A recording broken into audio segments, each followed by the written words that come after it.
Salve, gurizada. Tranquilo, tranquilo. Oi, Sor, bom dia. Bom dia. Só deixa eu pedir pro Arthur me botar aí para gravar. De host. Bom dia, bom dia, bom dia, galerinha. Vamos continuar o nosso revisãozão no swing, no flow.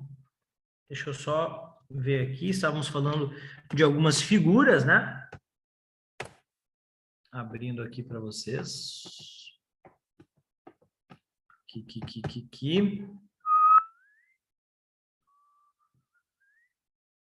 Estão vendo aí o meu quadro branco? Alô, Sim, alô, alô. senhor. Muito bem. Gurizada, a gente vai terminar de olhar as principais figuras agora.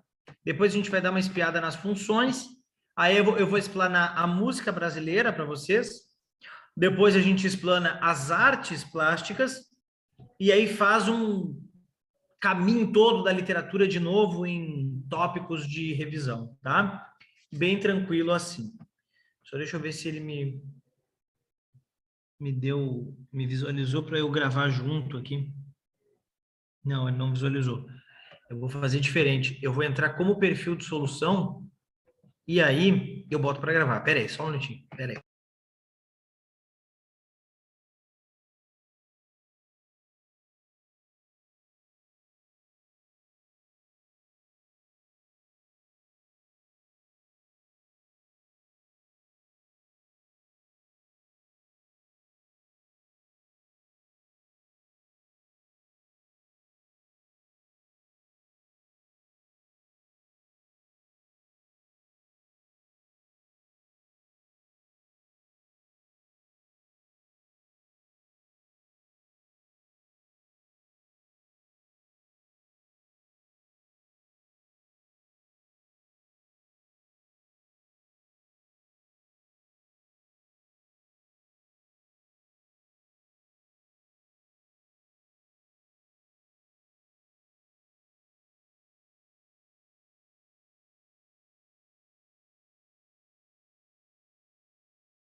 Aí, voltei. Agora sim que eu posso boto para gravar aqui, não tem ruim. Deus o livre. Tá na mão. Gurizada medonha. Vamos voltar lá com o nosso papo. Faltou algumas figurinhas para a gente falar, eu preciso comentá-las, né? Qual foi a última que a gente falou aí?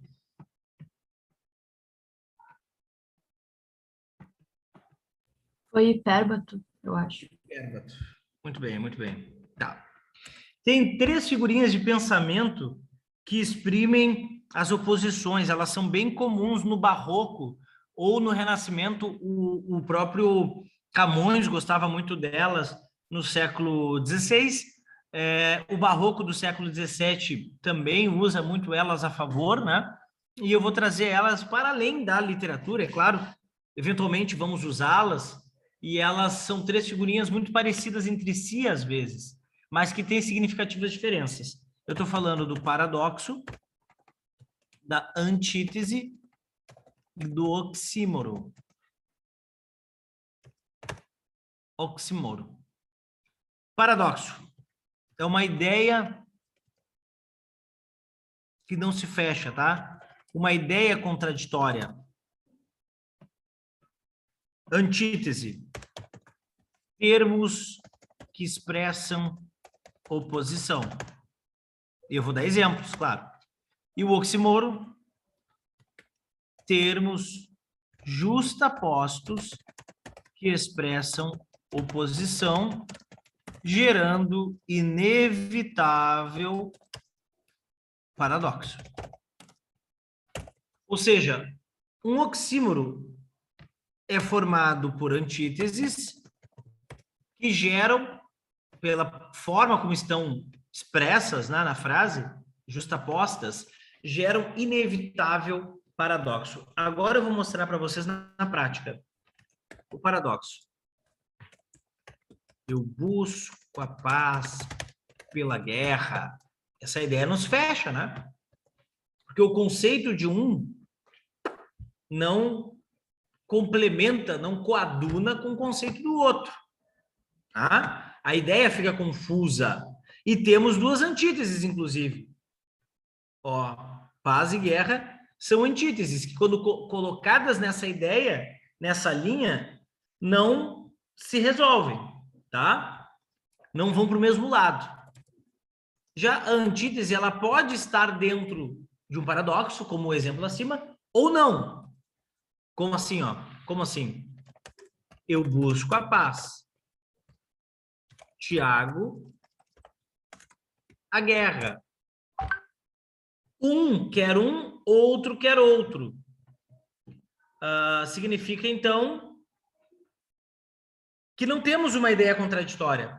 Temos oposições, paz e guerra, numa ideia que está adequada, que não está paradoxal, que está linear, que está legível. Outro exemplo. Vou para cima. Já João para baixo. Cima, baixo são antíteses, mas a ideia é totalmente compreensiva. Não é paradoxal. Seria paradoxo, voltando lá em cima, se eu dissesse: quanto mais eu subo, mais eu desço. Opa! Ou minha queda para cima. Opa, como assim, né? Aí sim temos paradoxos, porque a ideia fica confusa, contraditória. E o que é o oxímoron?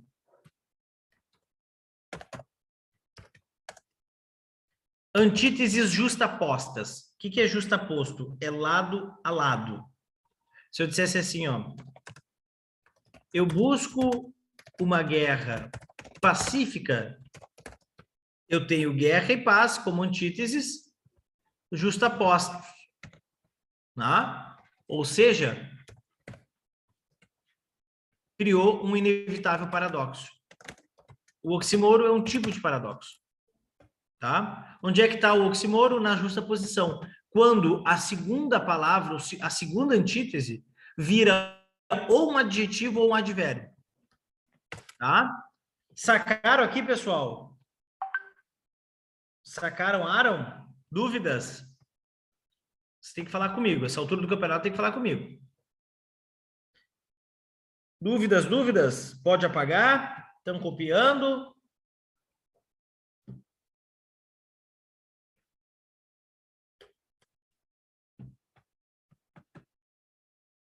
Pode apagar. 1 minuto. Tá. 1 minuto. Muito bem. Gabrielito pediu 1 minuto. Vos daremos 1 minuto.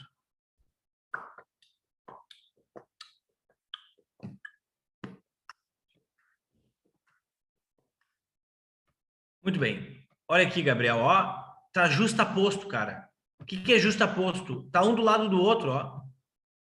Tem duas antíteses, guerra e paz. Se tu colocar eu busco uma guerra, paz, não existe. Porque ele vai virar ou um adjetivo ou um advérbio. Eu busco uma guerra pacífica. Ou eu busco uma paz bélica, uma paz guerreira. Quer dizer, toda vez que a segunda palavra for colocada, o segundo termo colocado ao lado, enquanto antítese, vai gerar, inevitavelmente, um paradoxo. Duas antíteses lado a lado criam um paradoxo. O nome desse fenômeno é oxímoro. Boa, gurizada medonha. Bora lá.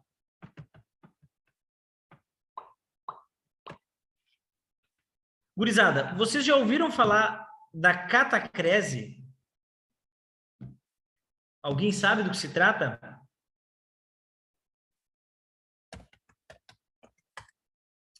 Essa a gente usa direto, só não sabe que o nome específico, o nome técnico da figura é esse, tá? É um termo nominal quando o mesmo não há ou por aproximação. Vou traduzir. Tem coisas, pessoal, que não tem nome, ou que tem um nome muito específico e é substituído popularmente por outro. Exemplo, o pé da cadeira estava velho, estava bambo, tá? Pé da cadeira. O nome daquilo é haste de apoio. Então não é pé da cadeira. Ou mais,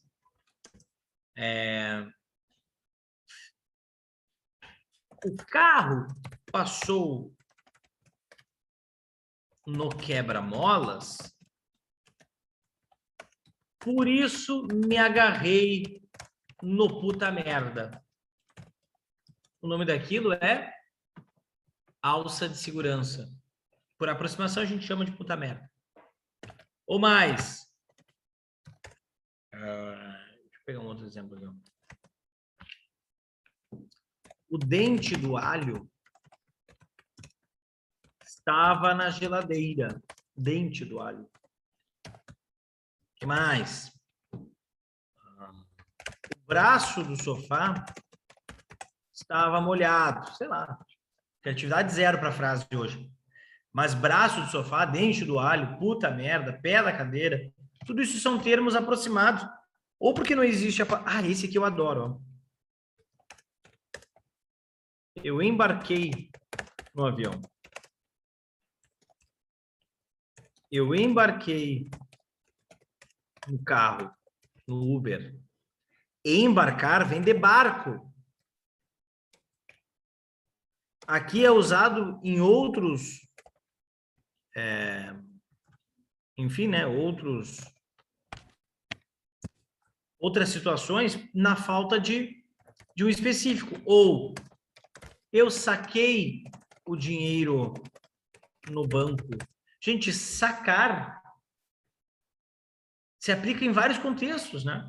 Saquei a bola no vôlei. Saquei o que tu estava dizendo. Tem uma polissemia de sacar. Mas sacar dinheiro não é tirar dinheiro, né? Aqui na falta desse termo, sacar ficou. Tá? Catacrese. Muito bem. Cara, é bem dizer por aí, tá? Não tem muito o que muito mais ir para longe, assim, tem outras figurinhas muito específicas. Em termos de revisão, tá mais do que bom. É mais do que serve. Vamos para as funções da linguagem, pode ser? Tranquilinho? Bora, bora, bora? Valeu. Funções da linguagem. Assistiram a aula gravada da semana passada? Foi assíncrona. Chegaram a espiar lá? Falem comigo, seus porra.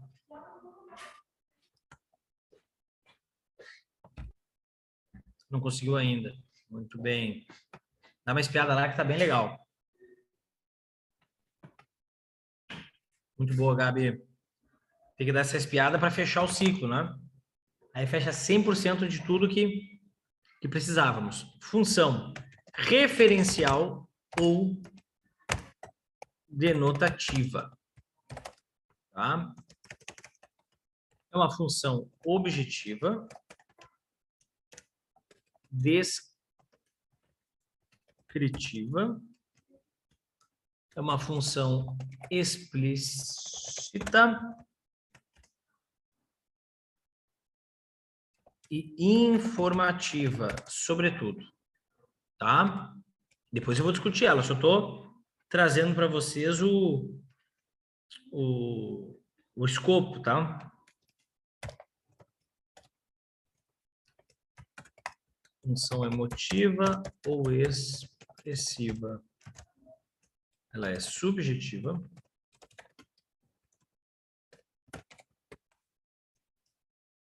Ela é implícita. O nome de estudo, né? Ela é a questão das emoções.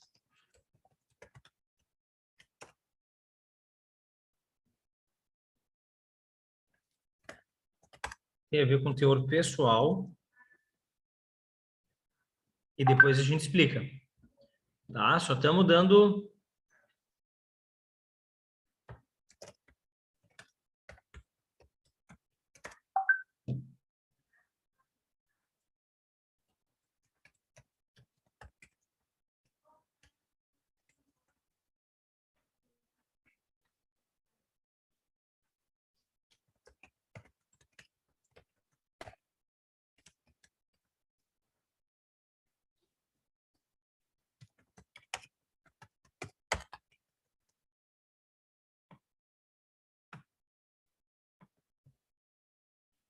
Peraí que tá dando zica aqui.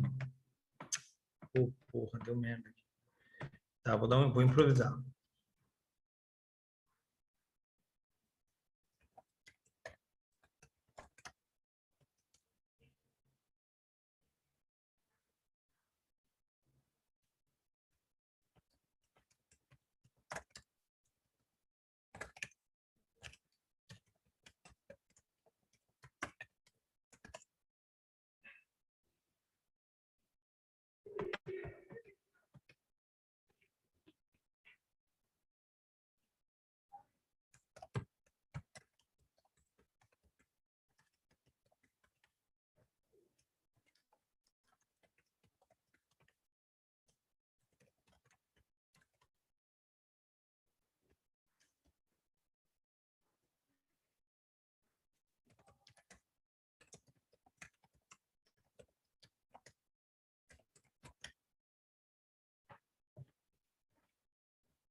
Tá aí, gurizada.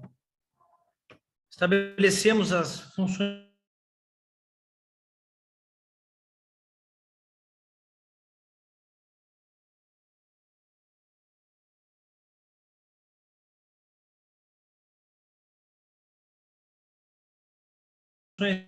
da linguagem, tá?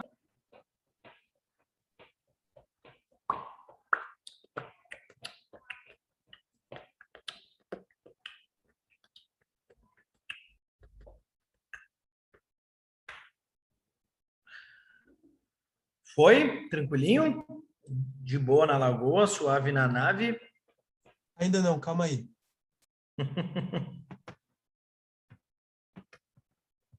Bora lá. Não tem pressa.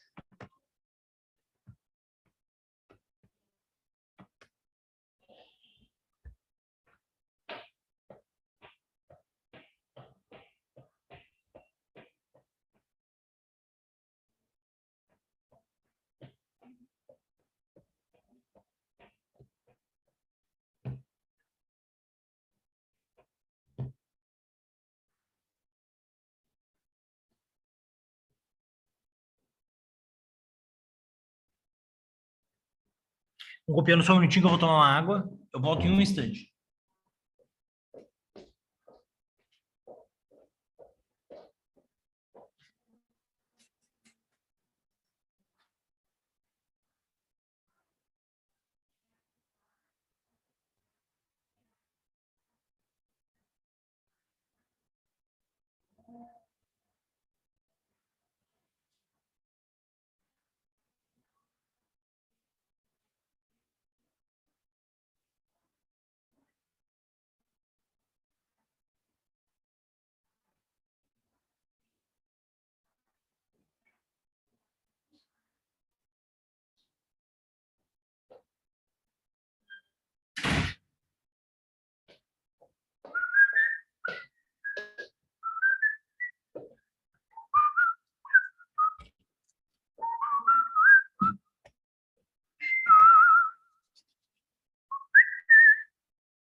Vamos falar disso agora, Joãozinho. Boa.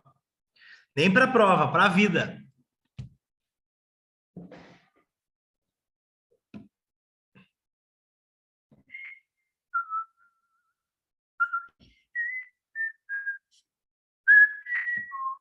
Eu já botei tudo de uma vez aí, que era para deixar bem organizadinho, para vocês poderem ver. E aí depois a gente só conversa. Para prestar bem atenção, para não ficar aquela olha para cima, olha para baixo, ó, ouve e tal. Então, vai na manhã.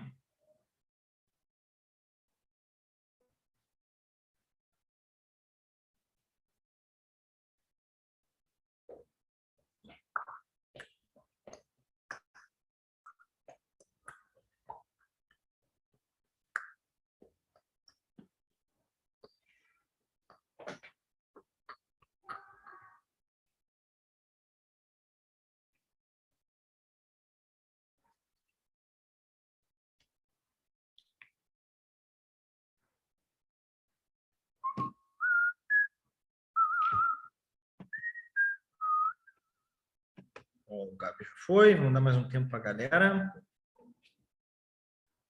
Que não tem truque, não tem mistério.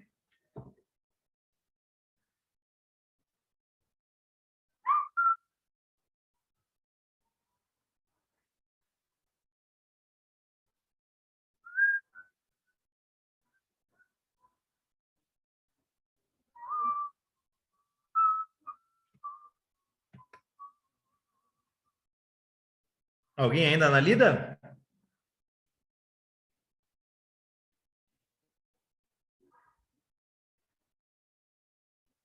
Eu vou devagarinho, se alguém estiver ainda copiando, me grita. Ó, vamos começar com a pergunta do João, porque ela parece ser a coisa do ovo ou da galinha, né? O que vem primeiro, as funções ou essa noção de denotação conotação? Cara, essas duas coisas elas são paralelas, tá? Mas também complementares ao mesmo tempo. Eu posso estudá-las em separado, mas especialmente a conotação e a denotação, servem para as funções. O que é denotar? Denotar, ou denotação, ou denotativo. Denotar, ou denotação, ou denotativo, é tudo aquilo que é literal, no seu sentido mais explícito e exato. A exemplo daquilo que vem do dicionário. Eu falo de uma forma, me expresso ou escrevo de uma forma a ser entendido exatamente pelo que aquilo é. Exatamente aquilo que quero informar é aquilo que, de fato, se passa, tá? Não tem nenhum viés pessoal, subjetivo, nenhuma sutileza na linguagem, nenhuma sugestividade, nenhum sentido figurado. Exatamente o contrário de conotação, ou conotativo, ou conotar. Conotar, conotativo, conotação é tudo aquilo que é figurado, que é implícito, que é sugestivo, muito dado pela metáfora, ou pela linguagem poética, ou emotiva, por exemplo. Tem mais a ver com conotativo. Já quando eu quero informar alguém, quando eu quero dizer um fato, quero esclarecer algo, eu me inclino ao denotativo. Sacaram a diferença? E agora, meu querido João, fluiu? Fluiu no rio? Perfeito, senhor. Show de bola. Ó, a função da linguagem referencial ou denotativa é aquela que a gente lê no jornal, é aquela que a gente lê num texto científico, é aquela que a gente lê num tweet que informa, mas não opina. A opinião vem carregada de um sentido pessoal, vem imbuída de uma emoção para inclinar-se a uma ideia. Por isso, a função, da referencial denota de forma objetiva, descritiva, informativa, explícita. Já pensou uma bula de remédio com uma função emotiva? Tome 10 doses, pelo amor de Deus, não me passa disso. Se passar, deu zica, deu ruim, não faça isso, por favor. Isso não é informar, né? Isso tem uma emoção misturada com apelo. Não, tem que ser referencial. 10 doses do remédio, diferente disso, contraindicado, tá? Tem que explicar lá com seus pormenores, tem que descrever, tá? Ou mais assim, ó, vou dar uma notícia informativa, né? Vou inventar uma manchete, vou inventar, faz de conta que existe, tá? Vou inventar, bobagem da minha cabeça aqui. A OMS vem por meio deste parecer, desta nota, justificar que não há nenhum indício científico de que vacina e HIV tem alguma coisa a ver. Tem uma relação. Estou inventando. Faz de conta que algum retardado disse que vacina contra a Covid dava AIDS. Faz de conta, tá? Faz de conta que isso é uma notícia. Que é uma notícia não, que é uma opinião. É uma opinião. A gente tem que vir e confrontar e corrigir a opinião com a referencial, com a denotativa. Olha a informação. Segundo dados científicos baseado, eu tenho fonte, eu tenho como provar, eu tenho onde recorrer, né? Aonde recursar, e isso vai dizer que vacina contra a Covid, né? Anti-Covid não desenvolve HIV no organismo. Isso é uma informação. Eu descrevo lá aquela informação, tá? Diferente da função referencial ou denotativa, vem a função emotiva ou expressiva, é a mesma, mesmo nome, tá? Veja que a emotiva trata das minhas, óbvio, emoções, logo passa pelo meu pessoal, pelo meu eu, tá? Pela minha individualidade. Isso é, tudo aquilo que me é implícito na minha noção de mundo, tudo aquilo que eu consigo sugerir pela minha subjetividade em relação àquilo que expresso sobre aquilo que sinto. É quando eu digo te amo num texto ou na fala. Diferente da descrição, que é referencial. Por exemplo, João disse que amava Maria. Pois isso é uma descrição da cena. É diferente da própria fala, da própria emoção que isso carrega. E no último suspiro, João, carregado de muita emoção, disse: te amo, Maria. Bom, aí tem uma função emotiva envolvida, né? Que predomina. Deixa eu só responder o Arthur Lito aqui.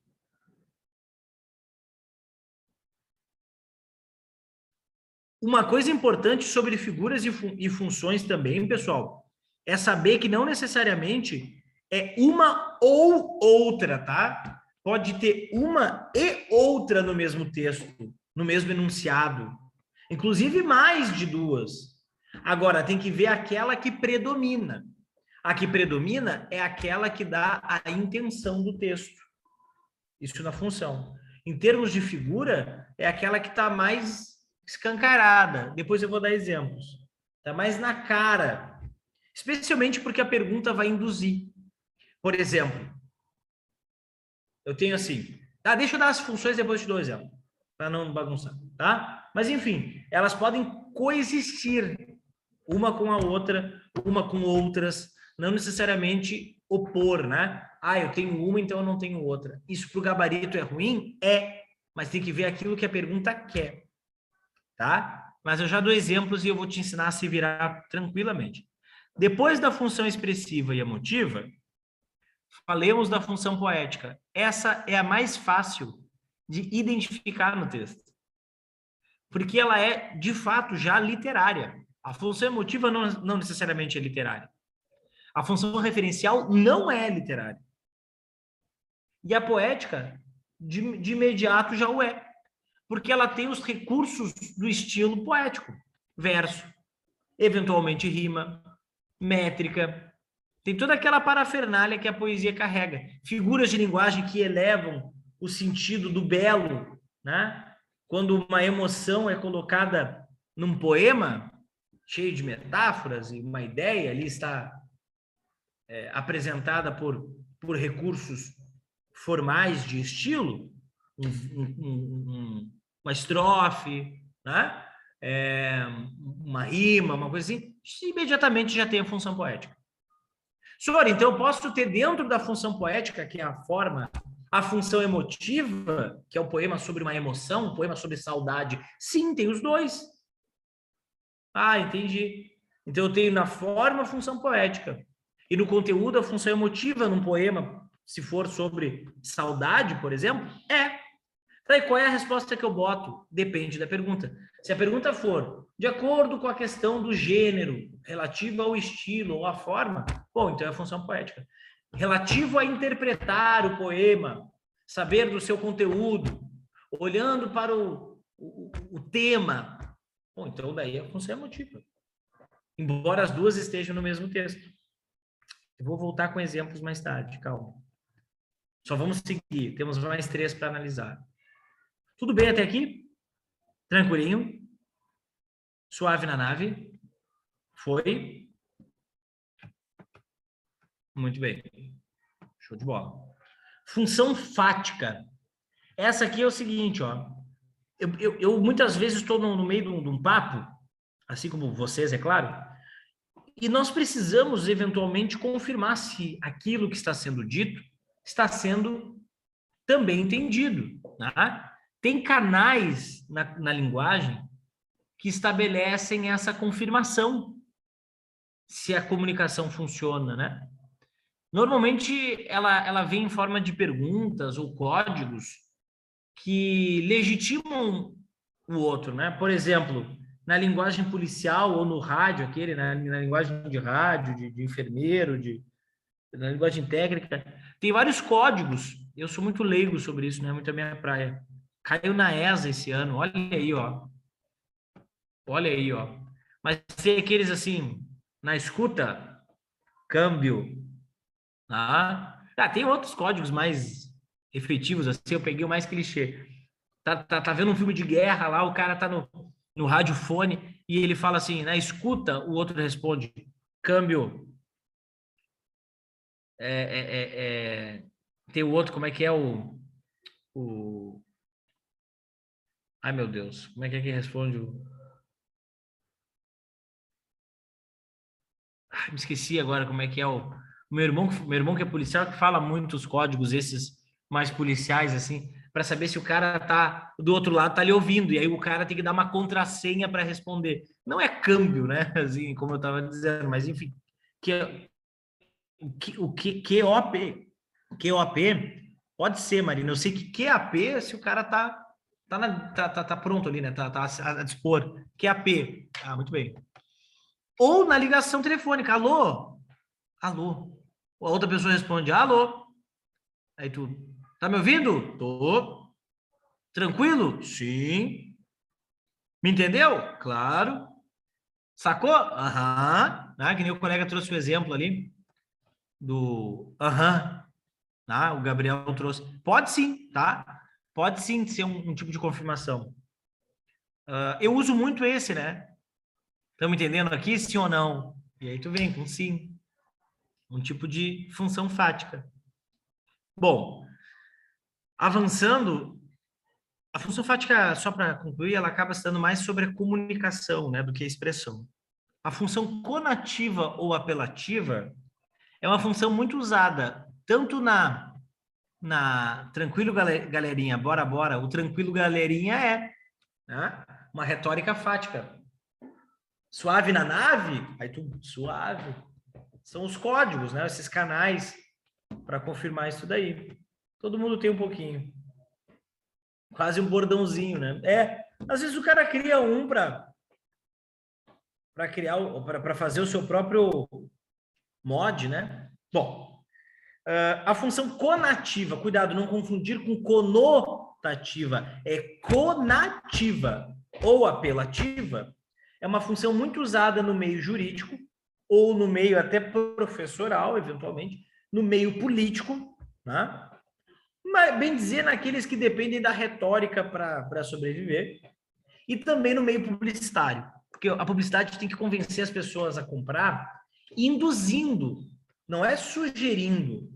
A sugestão no mundo capitalista não vende. Quer ver, ó? Compre a minha marca, se quiser. Se não quiser, tudo bem, estou só sugerindo. Não é uma boa propaganda, né? É compre, usando o imperativo. Compre o melhor, meu produto. Compre as Havaianas, as legítimas. Use Havaianas. Compre batom, né? Seja você parte desse time, venha para Wizard, sei lá, estou inventando aqui essas propagandas aí, né? Esse é meu clube, essa é minha vida, venha para Nextel.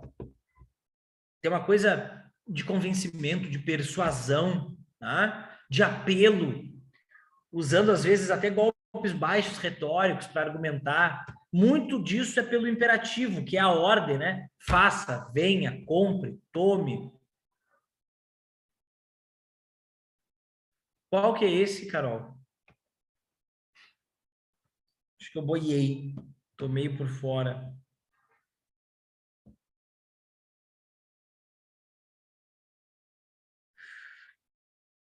Não existe mulher feia. Existe as que não conhecem Jequiti. É uma propaganda da Jequiti isso? Meu Deus do céu. Credo. Essa daí apelou, mas para o mau gosto também, né? Às vezes sai pela culatra. Isso depende do cara ser um bom publicitário também, né? Se não, essa daí não é bem uma função persuasiva, nem fática. Essa daí é uma piadinha bobinha, assim, também. Mas tudo bem, Pablão. Vai na onda, vai na onda. Vamos tentando, uma hora a gente vinga. Entendi, mas se pôr na cachaça, vira uma propaganda ruim. Bom, algumas propagandas vão até usar a função poética, inclusive. Tentar usar uma emoção até. Eu posso misturar as três. Quer ver? Eu vou dar um exemplo.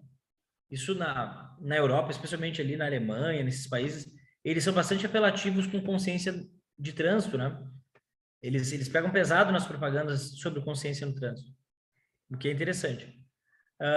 E aí vai dar um acidente de carro na propaganda. O cara se arrumou para sair, aí tá lá dirigindo, bebeu, dirigiu, e dali a pouco capotou e apareceu um velório dele. Aí a propaganda vai apelar para emoção. Apelar, ó, já tá usando um apelativo, mas também emotivo, tá? Misturando as duas, que ele pode dizer assim, ó: beba e dirija. Em 7 dias receberá uma homenagem.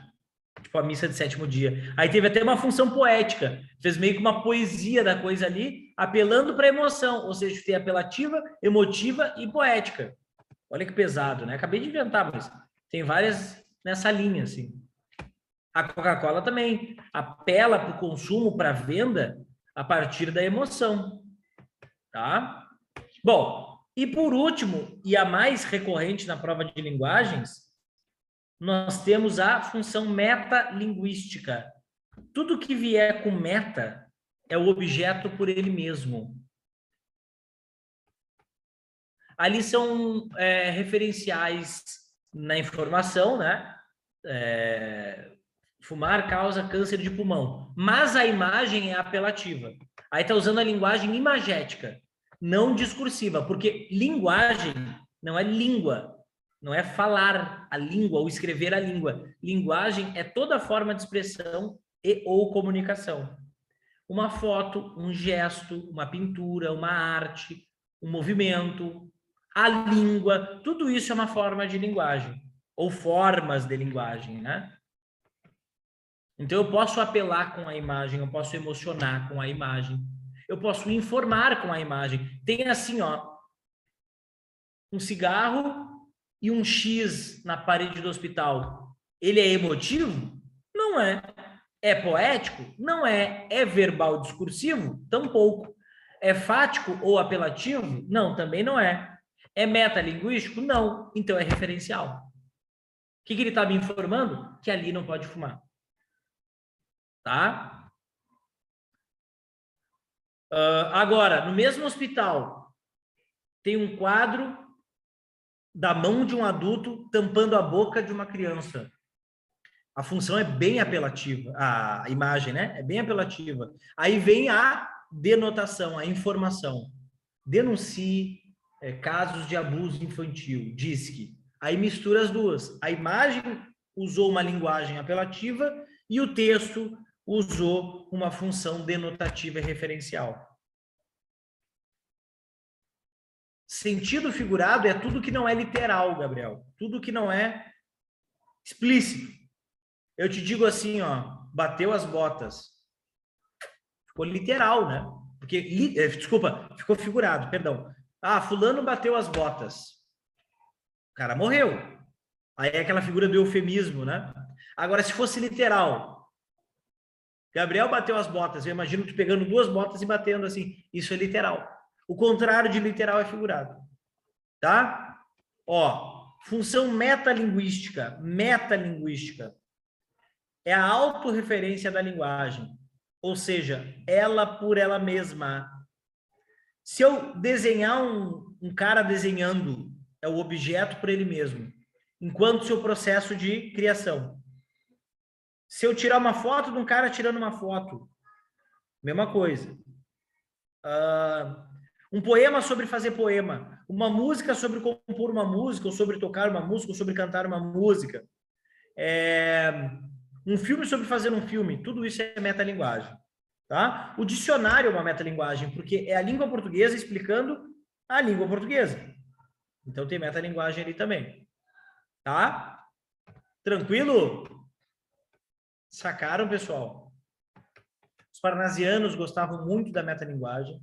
E também o João Cabral de Melo Neto, que é um poeta modernista da terceira geração, que eu conto para vocês naquele vídeo gravado assíncrono da semana passada. Não percam, assistam, porque vai ser importante. Tá? Bueno, apagando daqui.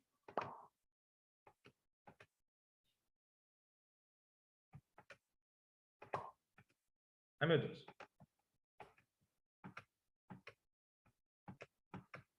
A gente falou de figuras, a gente falou de funções, a gente falou de conotativo e denotativo, tá? Eu até vou lembrar vocês a diferença de língua e linguagem, já que isso apareceu aqui na aula.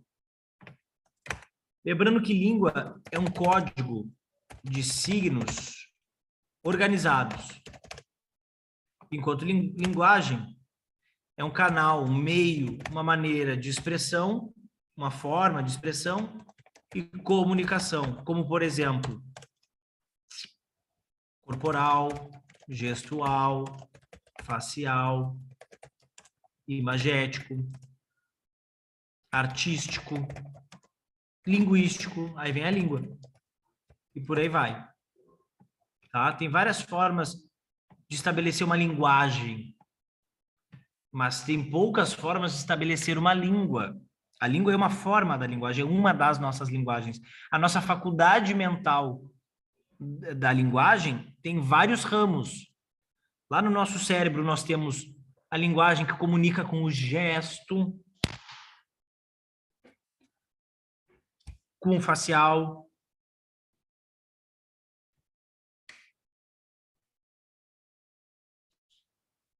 né? Com o verbal, com o escrito, aí entra a língua, com o artístico. Eu não vou conseguir tirar para fora aquela saudade, eu vou lá e toco a minha guitarra. Bom, então minha comunicação também pode ser artística, ou danço, né? Até não me aguentar.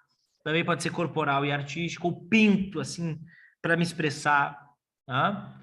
Tem várias formas. Tem gente que não domina, ou por uma falta de recurso, acesso, instrução, ou até por alguma lesão cerebral, ou até, inclusive, por alguma inibição cognitiva, não domina a língua, nem escrita nem falada, mas consegue se expressar com outras linguagens. Tem gente que sabe a língua falada, porque vive numa comunidade daquela língua, mas não sabe escrevê-la, e nem por isso sabe menos a própria língua, e vai se expressar com essa linguagem também. E tem gente que nem falar a língua consegue, porque teve alguma inibição cognitiva na faculdade da fala, alguma lesão na faculdade da escuta, e daqui a pouco não se relaciona verbalmente, né? E nem por isso ela deixa de se comunicar ou de se expressar. Pode ser pelo choro, pode ser pelo balbuceio, pode ser pelo corpo, pode ser até pela arte. A pessoa pega um pincel, pinta. Até o neném não fala no início, né? Ele não é organizado com códigos de signos complexos que montam frases com uma sintaxe estabelecida, com uma ordem canônica, sujeito, verbo, objeto. O bebê vai lá e chora. O bebê vai lá e grita. O bebê vai lá e ri. O bebê vai lá e vai ba, bo, da. Daqui a pouco ele já está começando a explorar a língua, mas até ali não é nada organizado nem complexo. Ah, esse código é complexo. Signos organizados e complexos. Ah, a língua tem isso. A linguagem tem outros meios que não são de oposição uns aos outros, tá? Pode ser que um sujeito domine tudo isso. Tem gente que vai se expressar ao longo da vida de todas essas formas. Em alguns casos, por alguma razão ou outra, você domina um e não outro meio. Né? Tem gente que não tem muito o dote artístico, então vai usar outras formas de expressão e comunicação, enfim. Agora, olha como é importante o estudo da arte para o desenvolvimento, né?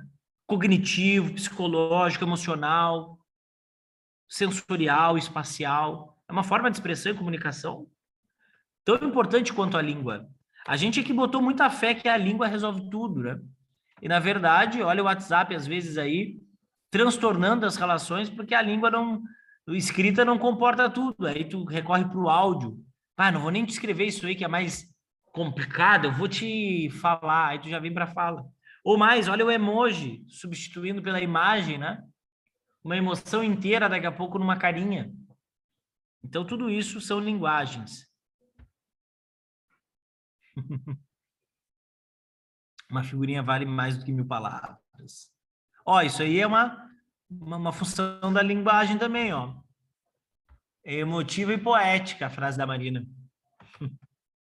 Bom, galera, dito isso, dúvidas?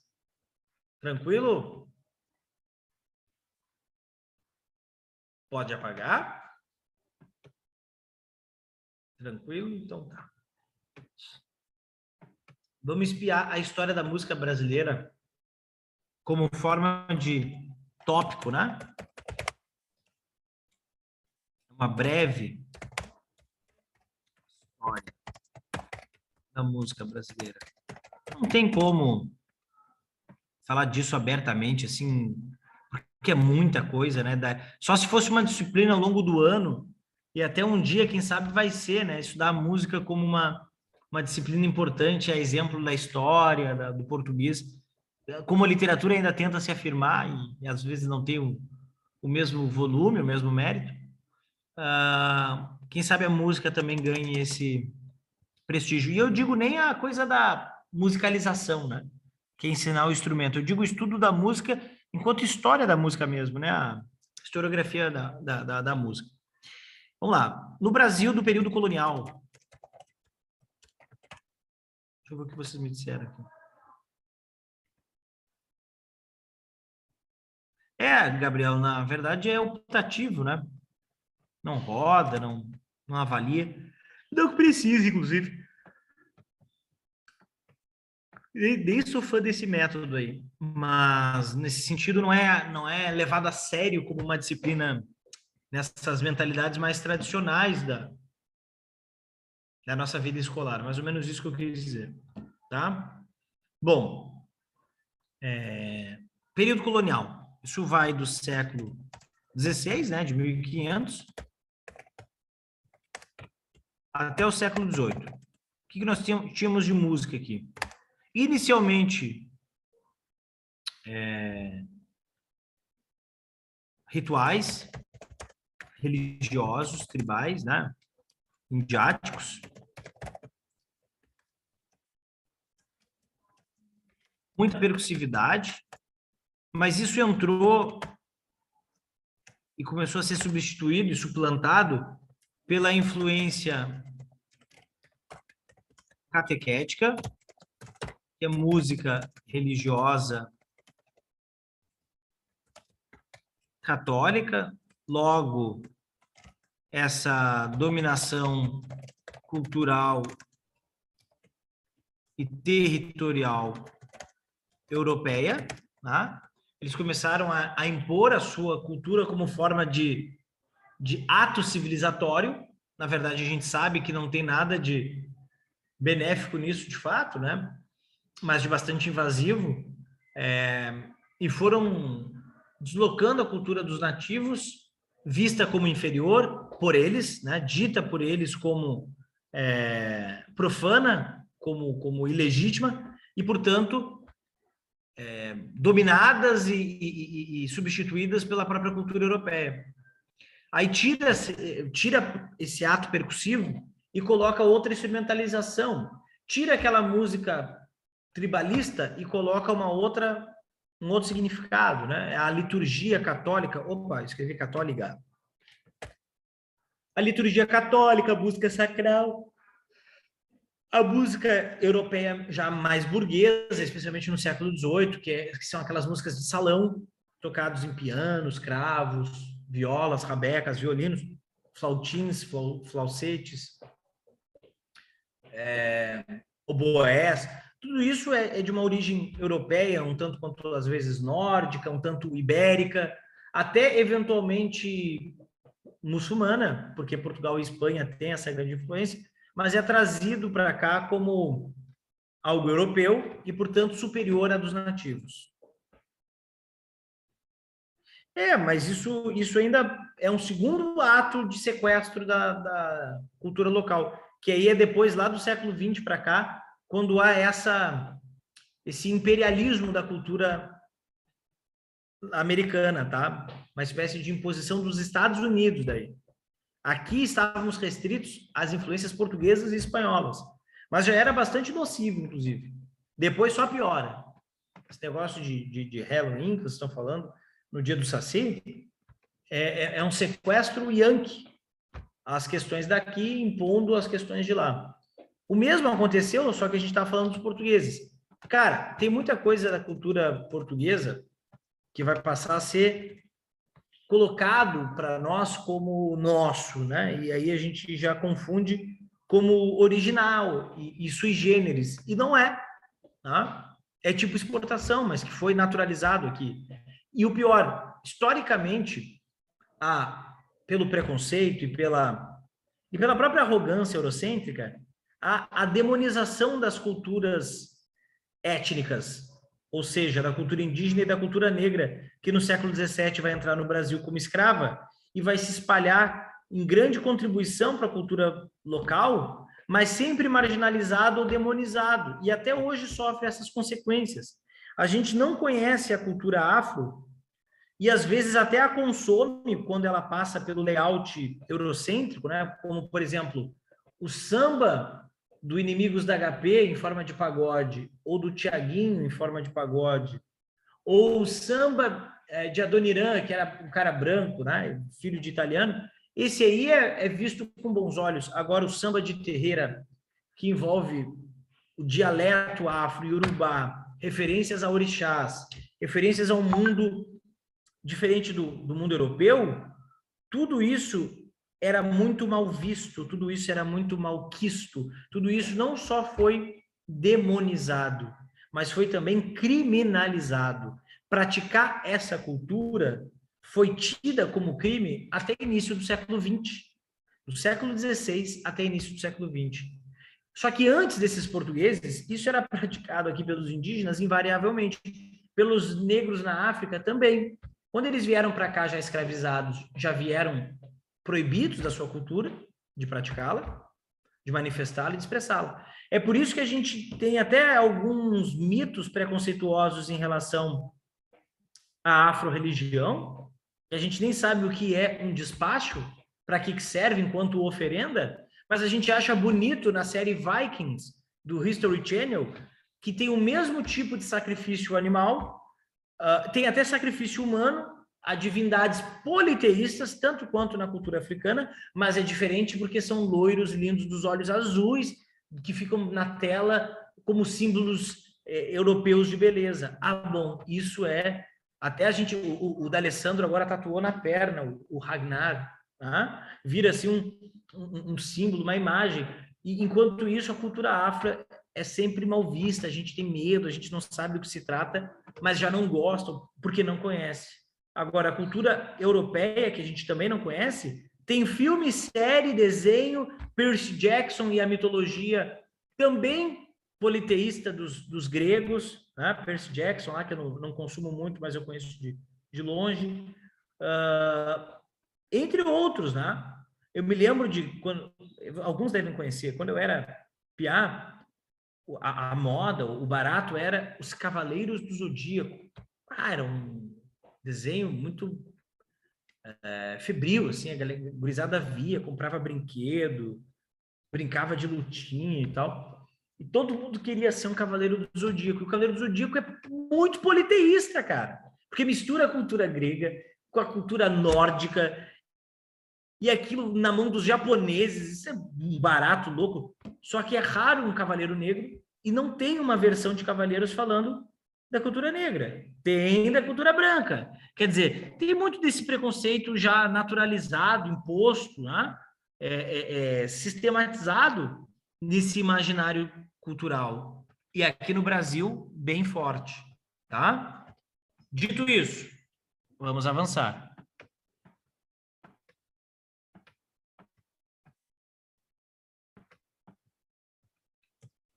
Século XIX. Pós-independência.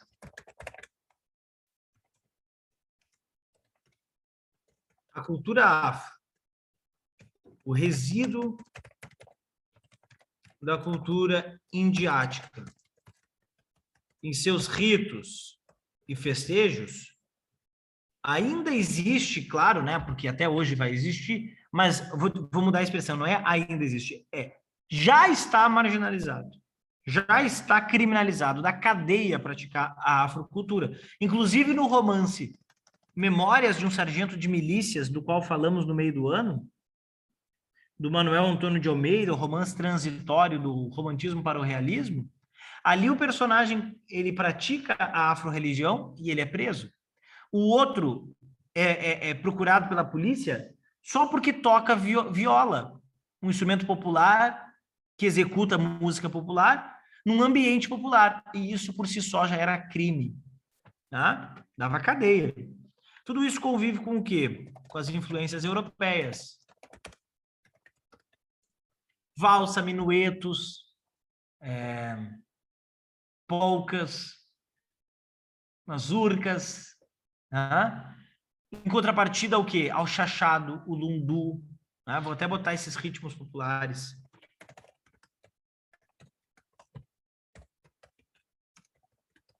Capoeira, samba, machixe, rondó. Nossa, tem muito ritmo popular que vai convivendo nas periferias, né? Vai convivendo em contrapartida àquela música de influência europeia. O samba nasceu na Bahia, porque o Nordeste era o polo da escravidão negra até o século XIX e depois ela começou devagarinho a descer para o Sudeste. Veio da Bahia para o Sul, né, para o Sudeste. mais ao sul do Nordeste, claro, né? Não chegou aqui nos Pampas, mas ele vai se concentrar ali no Rio de Janeiro, aonde existe a corte, tá? Onde existe a corte, o rei está ali, primeiro o Dom João, depois o imperador Dom Pedro, depois o imperador Dom Pedro II. Então, se a capital política está ali, ora, o núcleo cultural também estará. E ali se pratica muita cultura europeia, porque o rei está por perto, o imperador está por perto. Mas pela necessidade de muitos escravos para dar conta do trabalho no Sudeste, no Rio de Janeiro, em São Paulo, nos cafezais e tudo mais, se levou muitos escravos africanos, vindos da Bahia, do Maranhão, enfim, do Pará, do Recife e tudo mais. E ali esses escravos acabaram se concentrando e o samba acabou se enraizando no Rio. A Marina lembrou Vinícius de Moraes, né? O samba nasceu, foi na Bahia, se ele é branco na poesia, é negro demais no coração. É isso aí. É negro demais no coração, né? Porque depois ele vai ser sequestrado pela elite branca. Eu vou explicar as razões, mas o samba vai acabar sendo praticado nos ambientes mais nobres. Vai passar um tempo, vai demorar para isso acontecer, mas a princípio, no início da popularização do samba, não é na popularidade. São coisas diferentes, né? O samba ele é um gênero popular porque é do povo, mas ele só ganha visibilidade quando compositores de classe média alta, ou média, brancos, como Noel Rosa, Dona Irã Barbosa, né? Vão acabar se apossando daquilo e, enfim, vai frequentar outros setores sociais. Isso não anula a importância desses compositores, o seu respeito às origens daquilo. Ninguém está falando mal desses caras, eu mesmo sou muito fã. Só estamos fazendo um contraste de como, até há pouco tempo, um negro tocando samba ia para a cadeia, juridicamente. Agora, um branco médico, estudante de medicina, como Noel Rosa, ele era bem quisto, tocava na rádio, fazia shows, né? Tem uma diferença substancial. Aí entra os versos que a Marina levantou. Ele é negro no coração, mas é branco na poesia, porque muitos brancos vão assumir a composição do samba, né? E também alguns deles em termos de execução do samba. Senhor, isso é uma apropriação cultural? Olha, cuidado com isso, tá? A gente acaba, às vezes, educando a nossa consciência social muito pela febril moda e superficial comunicação do Twitter.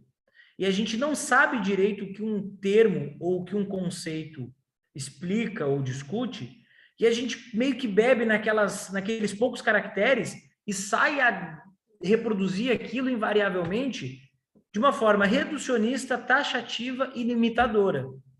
Gente, cuidado com esse negócio de apropriação cultural, tá? Tem um adendo para justificar uma apropriação cultural.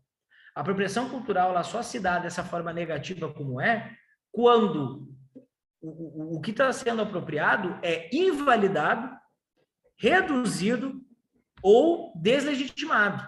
Ou seja, em outras palavras, o branco ir num terreiro de afro-religião é apropriação cultural? Claro que não. Um branco cantar samba como a Malu Magalhães é apropriação cultural? Claro que não. Ela é boa cantando samba? Não, não é. Mas a Maria Rita é boa, a Elis Regina é boa e são brancos. Então não tem nada a ver uma coisa com a outra. Usar o dreadlock sendo branco é uma apropriação cultural? Olha, se eu fizer isso para menosprezar a cultura do outro, para financeiramente me beneficiar, sendo eu vamos chamar assim, uma marca que usa brancos, usando a cultura do negro, como as batas, o tipo de cabelo, sem reconhecer aquilo, aí tem um outro fim. O fim deslegitima, aí sim é apropriação. Agora, eu quero usar como uma homenagem, como uma questão estética, não vincula-se a algo necessariamente negativo. Então, cuidado com esse negócio da apropriação. Na cultura, gente, eu estou falando isso em cima de teóricos negros, não estou falando da visão do branco aqui, que está sendo só transmissor da informação. Eu posso passar para vocês, no mínimo, uma dezena de teóricos também desse tema, e que são negros, e que vão sublinhar o que eu estou falando, tá? Não tem a ver com o lugar de fala. É fácil o branco falar. Não, não é isso. Estamos falando de antropologia. Na cultura nada é natural, cara. Tudo se copia, nada se cria. Olha, se a gente fosse levar ao pé da letra, essa Pangeia, esse único endereço cultural, ela deu origem a vários lugares que vão ter as suas diferenças, mas tudo tem o mesmo ponto de partida. A música do mundo ela é negra, ponto. Mas depois ela vai ganhando os layouts geoculturais com as formas como as coisas vão se dando, pelas formas como as coisas vão se dando. Agora, sempre um bebe do outro, seja na religião, seja na literatura, seja em qualquer circunstância política ou cultural, ou enfim, social, sempre há uma absorção do outro. Nada é puro, não tem como decantar e a raiz da coisa, não, aquilo é só dele, isso aqui é só meu. Cara, o que é a bossa nova? Ai, gênero genuinamente brasileiro. Claro que não. A bossa é feita por brasileiros, sendo ela uma célula de samba que é de África, encapsulada pelo jazz, que é norte-americano, e do negro norte-americano, porém, só foi evidenciada pelos brancos dos Estados Unidos. Só foi legitimada pelos brancos dos Estados Unidos. Ou seja, que bagunça é decantar a bossa nova? E ela é consumida por quem? Por gueto? Não. Pelo subúrbio? Não. Pelas elites brancas? Sim. Porque proposta por eles, feita por eles, para eles. Muito bem. Então tem uma questão aqui de sequestro de ritmos, de gêneros e endereços sociais, mas isso não significa uma apropriação sempre negativa. Às vezes são movimentos naturais, mesmo que alguns saldos sociais acabem sendo bastante prejudiciais, né? O samba só passa a ter validade na mão de branco. Esse problema não é da apropriação cultural. Esse problema é do sistema político, social e econômico, que deu uma varinha de condão para as elites, sabe lá por quê? Só pelo poder aquisitivo, influência política, é claro, né? Eu estou sendo irônico, sabe Deus por quê? Ironicamente. Mas essa vantagem política, social e financeira deu às elites o direito de dizer o que é e o que não é. Isso está errado, mas então é o sistema que está errado. Não é o fato de uma cultura beber da outra e ir se misturando. É o fato de que quando passa para a mão daquele, ganha um status e não o outro. E aquele que não está numa condição de privilégio perde um status e não adquire outro.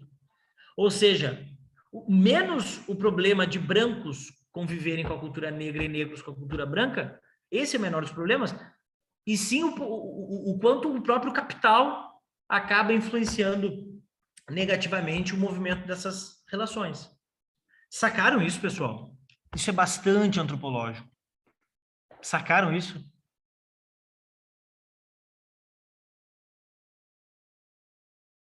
Alguém já tinha pensado por essa forma?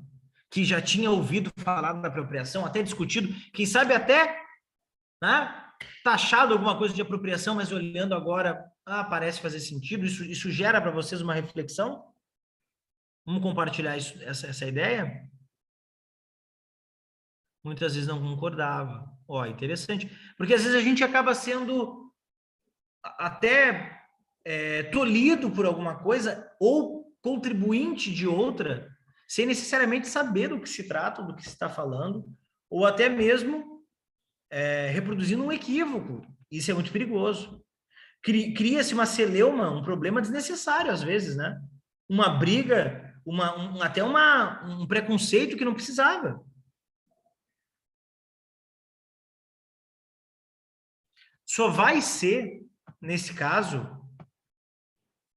Carol, se a pessoa branca e a marca branca usar isso para outro fim, que não seja a homenagem, que não seja a estima daquilo. Eu já vi um antropólogo, um sociólogo negro dizendo assim, ó, cara, se for usar a nossa roupa, a nossa moda, nosso cabelo, que seja para remeter a nós e mostrar-nos como um padrão de beleza também, não há mal, né?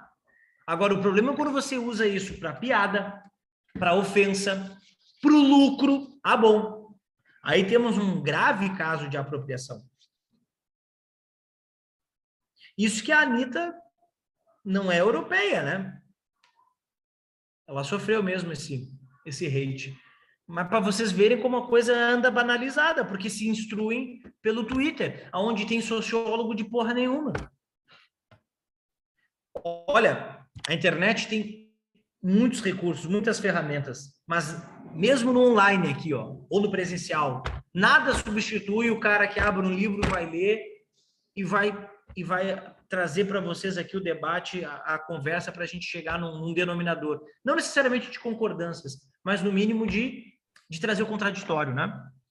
Porque essa manada que há nas redes sociais, elas só contribuem para a inverdade, para o conflito, para o desgaste das verdades, e as verdades acabam sendo vandalizadas e banalizadas, e isso é muito perigoso. Chega ao ápice da cultura do cancelamento. Perfeito.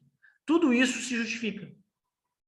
Todo esse nosso arco aqui passa por pontos importantes da antropologia, da sociologia e da arte, como a arte entra nesses setores. E aqui está, importante tema de redação, não duvido que a cultura do cancelamento possa ser discutida, tá? Ela está bastante em evidência, e eu apresentei para vocês hoje alguns bons argumentos para a gente desenrolar isso, usando inclusive a própria cultura como mote. Ó, fizeram até um tema de redação para o professor sobre isso. Tranquilo, gurizada? Tudo bem até aqui?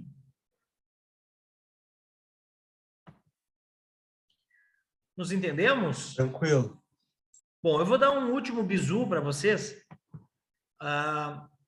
Nem vou botar no quadro aqui, por hoje eu encerro dessa forma. E semana que vem, século XX e a música brasileira. E depois a gente entra nas artes plásticas. Cara, a nossa revisão tá muito top, tá?